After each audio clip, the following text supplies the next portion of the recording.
এটা হচ্ছে আমের চাটনি, আর এটা বানানো কত সহজ। চলো আজকে তোমাদের সাথে এই রেসিপিটা শেয়ার করে দিচ্ছি।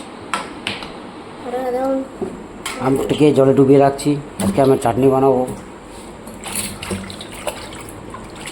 চলো এগুলো কেটে রেডি করে নিই।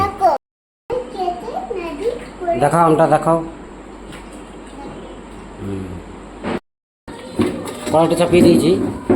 আমের চাটনির জন্য কিছু গোটা গরম মশলাকে হালকা ড্রাই রোস্ট করে নেবো, দিয়ে মিক্সিতে গ্রাইন্ডিং করে নেবো। তো তার জন্য আমি দিচ্ছি মৌরি, দিচ্ছি অল্প কিছুটা, তেজপাতা দুটো, 4টে শুকনো লঙ্কা, মেথি আর কালো জিরে আর জিরে, এগুলোকে হালকা ড্রাই রোস্ট করে নেবো। এবার এটাকে ড্রাই রোস্ট করা হয়ে গেছে, এবার এটাকে গুঁড়িয়ে নেবো। বাবু শুনে ছ্যাঁকা লেগে যাবে। কড়াই তো আমার এমনিতে গরম হয়েছিল, হিট হয়েছিল।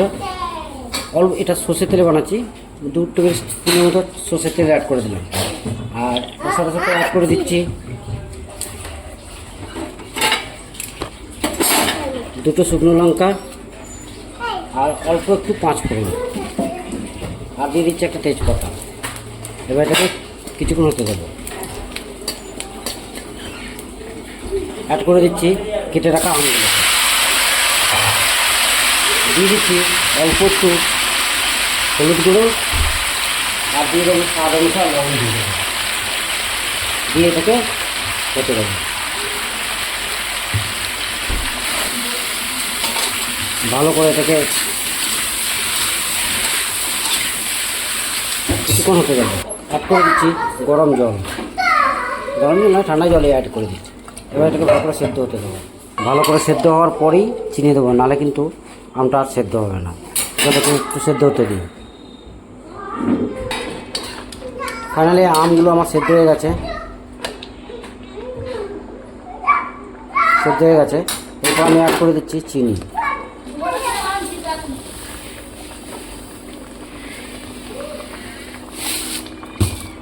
এবার এটাকে হতে দেবো। ফাইনালি অ্যাড করে দিচ্ছি ভেজে রাখা মশলাটা।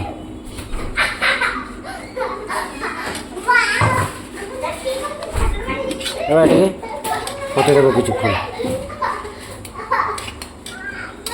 ফাইনালি আমার আমের চাটনি রেডি।